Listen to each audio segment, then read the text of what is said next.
give you a sense of where, at least what we're looking at relative to the economy in this state. We're looking at that 1.5 is the average of an assumption that has the underlying growth continuing to decline at a 3% rate through the end of this calendar year, so for the first half of FY10, and then flat for the first half of the calendar year starting in January. So down 3% July to December of 09, and then flat January to June. And that is consistent with what, if there is such a thing as a consensus forecast from outside private economists, is looking at the decline to stop or slow somewhere at the end of 09. And then the real question to me is not just what happens January to June 09, but how does the recovery look? Is it flat for a long time, or does it start to come back up? Which is really a question for the FY11 budget, but one everyone's forecast.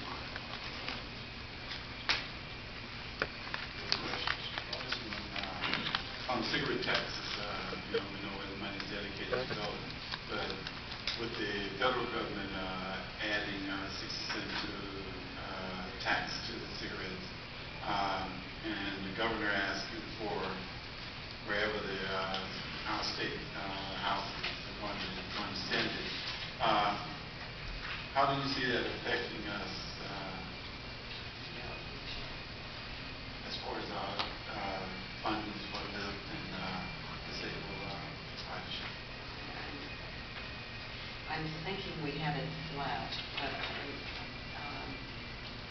let me get back to you on that. It's a very small percentage of our budget, and I think we kept it flat, but maybe that's optimistic. Maybe one thing to step in. Current law provides that 2 cents of the cigarette tax is dedicated to elderly disabled. Obviously, as you well know, Board Member Williams, what the governor proposed is that additional 2.5 cents be added on the cigarette tax and be dedicated to the same purpose. Members of the legislature talked about a higher amount, but it is still very much in play. Olivia, do you want to? In play. So even if it were flat, that would be against the current 2-cent number. If it went up, obviously, it would, even in a declining sales of cigarettes, which is, I think, implicit in your question, it would presumably raise some additional dollars. How much is uncertain.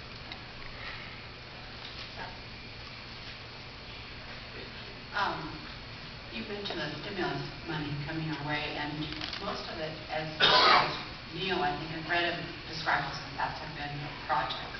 But you mentioned that some of it is being allowed to be used for operating systems. Can you tell us what? And Fred's going to go into that in detail in the budget presentation, but there is a component of the stimulus money that's for preventive maintenance.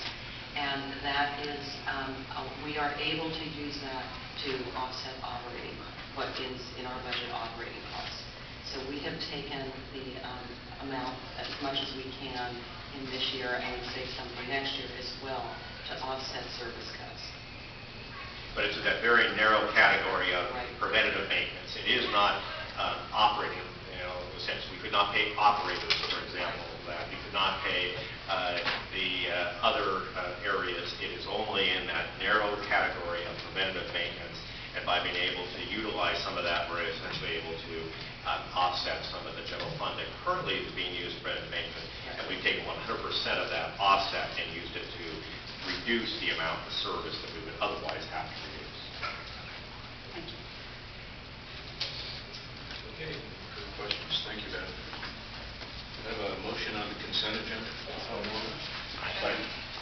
Second discussion. All those in favor? Aye. Opposed? Consent agenda is approved.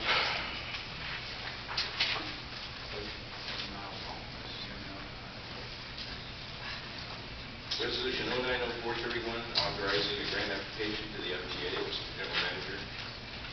Thank you, Mr. President and board members. You might be asking yourselves, didn't we do this last time? And the answer is yes, for those dollars that were a part of the ARRA, the federal stimulus legislation. For those that were in fact categorized categorically provided to transit agencies in several different categories. That you approved us making that application. Because the Oregon Department of Transportation, the Oregon Transportation Commission, also received a certain amount of stimulus funds, they had modified partway through their process to open it up for alternative modes and provided a dedication of about $100 million that they would have statewide to be able to be looked at for alternative modes. We made application for a number of projects in the transit world that we thought were very important. We were approved for 2 of those projects. That is the Milwaukee Park and Ride. This is the old Southgate site. And although it would not have as much of a role to play once the new Portland-Milwaukee Light Rail opens, we would expect that would be the site of our lift service in the southern part of our region. So it has lots of value for us, but it would be for the Milwaukee Park and Ride. Second, there are some places along Foster Road where concrete bus pads, where we do layover, means that we are able to do, in fact, better protect the road base by having those concrete pads. Those 2 projects were approved. This application, this resolution, authorizes us to apply for those funds that will be a part of that Oregon Transportation Commission allocation. We heard your approval. Is there a motion? So moved. Second. Second. Second. Discussion. All those in favor? Aye. Opposed? Resolution is approved. Resolution 090432, submission of our 09010 budget to the Tax Supervising Commission. Mr. General Manager. President, board members, I will not take time with the actual substance of it, that is, of the budget. We'll be talking about the key element of that when you get to your ordinance, that is, in relationship to service.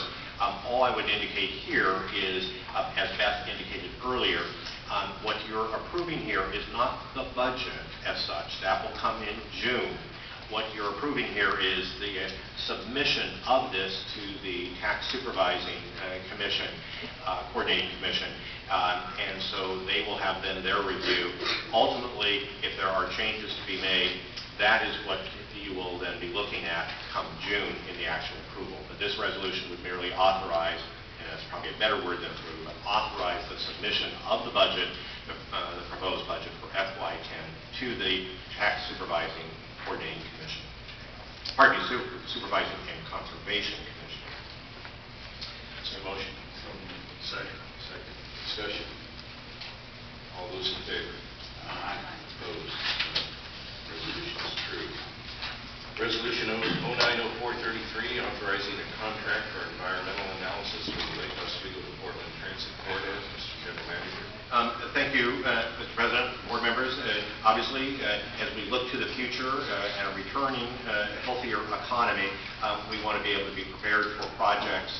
This is a contract with URS Corporation to be able to provide environmental analysis, conceptual design, and public information services for the Lake Oswego to Portland Transit Corridor project. Again, no decision has been made on what kind of transit service would be in that. That's something that this process will help resolve, and then obviously issues around the actual building of anything would of course have to come later. And this is involvement of different parties who will be actually paying for this work, but we do believe that the contracting mechanism through us is the most efficient way to be able to provide for this service here at your approval. Is there a motion? So moved. Second. Second. Discussion. I just have one question for him.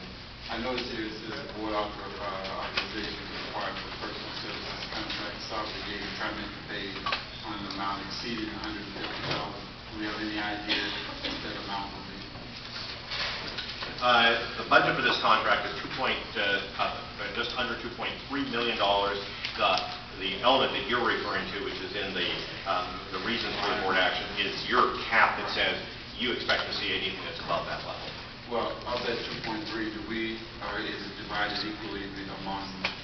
No, Neil, I'll let you speak to how it gets divided.